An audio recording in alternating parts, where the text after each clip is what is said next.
বনি ইসরায়েলের মধ্যে তিনজন ব্যক্তি ছিলেন, যার একজন ছিল কুষ্ঠরোগী বা ধবল রোগী, একজন ছিল টাকমাথাওয়ালা এবং তৃতীয়জন ছিল অন্ধ। আল্লাহ তাআলা এই তিন ব্যক্তিকে পরীক্ষা করতে চাইলেন। তিনি তাদের কাছে মানুষের বেশে একজন ফেরেশতা পাঠালেন। ফেরেশতা প্রথমে কুষ্ঠরোগীর কাছে এলেন। আসসালামু আলাইকুম। ওয়ালাইকুম আসসালাম।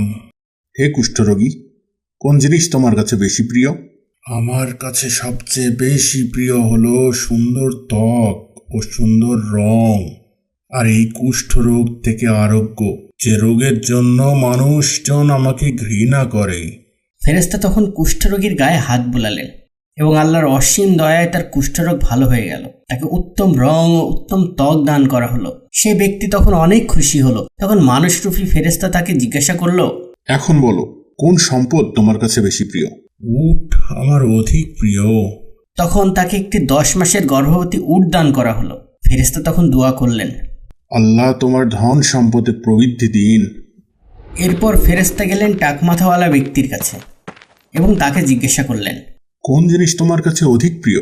সে বলল, সুন্দর চুল আর সেই সাথে টাক থেকে মুক্তি, যার জন্য লোকেরা আমাকে ঘৃণা করে। ফেরেশতা তখন তার মাথায় হাত বুলিয়ে দিলেন, আর সাথে সাথে আল্লাহর ইচ্ছায় তার টাক ভালো হয়ে গেল।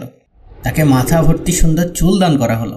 এরপর ফেরেশতা তাকে জিজ্ঞাসা করলেন, এখন তোমার কাছে কোন ধন সম্পদ অধিক প্রিয়? সে বলল, গরু আমার অধিক প্রিয়।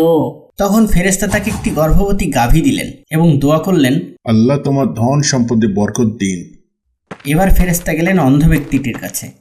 যথারীতি তাকে জিজ্ঞাসা করলেন, তোমার কাছে কোন জিনিস খুব প্রিয়? অন্ধ লোকটি বলল, আমার দৃষ্টিশক্তি। আল্লাহ তাআলা আমাকে আমার দৃষ্টিশক্তি ফিরিয়ে দিলে আমি তা দিয়ে লোকজনকে দেখতে পাবো। তখন ফেরেশতা তার চোখের উপর হাত বুলিয়ে দিল আর আল্লাহ তার দৃষ্টিশক্তি ফিরিয়ে দিলেন। সেই ব্যক্তি খুশিতে আত্মহারা হয়ে গেলেন। তখন ফেরেশতা জানতে চাইলেন, এখন বলো, তোমার কাছে কোন ধন সম্পদ অধিক প্রিয়? সে বলল, বকরি আমার কাছে অধিক প্রিয়। তখন তাকে একটি গর্ভবতী বকরি দান করা হলো। তারপর ফেরেশতা তার জন্য দোয়া করলেন, আল্লাহ তোমার সম্পদে বরকত দান করুন। এরপর ফেরেশতা চলে গেলেন।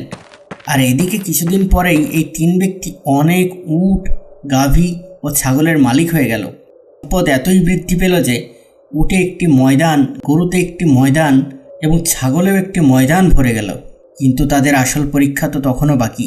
কিছুকাল পরেই ওই ফেরেশতা আবারও মানুষের রূপ ধরে একটু ছদ্মবেশে এলেন এবং সরাসরি ওই কুষ্ঠরোগীর কাছে গিয়ে বললেন, আমি একজন মিসকিন লোক, সফরে আমার সব সম্পদ শেষ হয়ে গেছে, তাই আজ আর আমার গন্তব্যে পৌঁছা সম্ভব হচ্ছে না।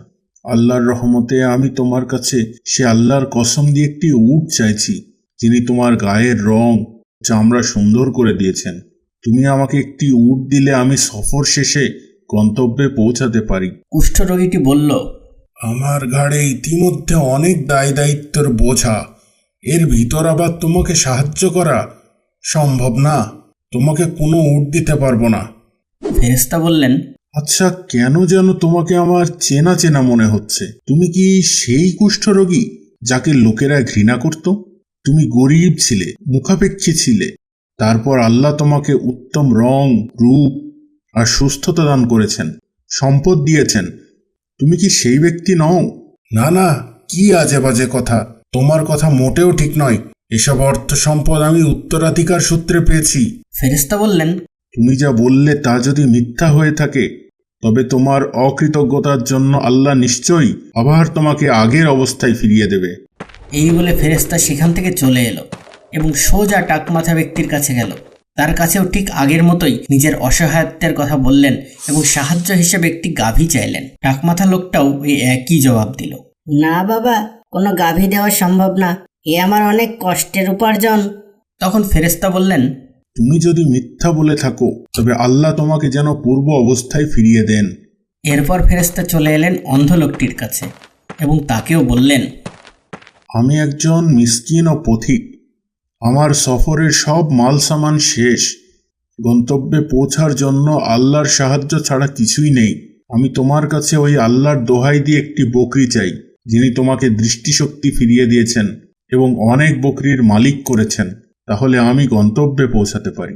ফেরেশতার কথা শুনেই লোকটি বলল, হ্যাঁ হ্যাঁ, আমি অন্ধ ছিলাম, আল্লাহ আমাকে দৃষ্টিশক্তি ফিরিয়ে দিয়েছেন, আমাকে সম্পদশালী করেছেন।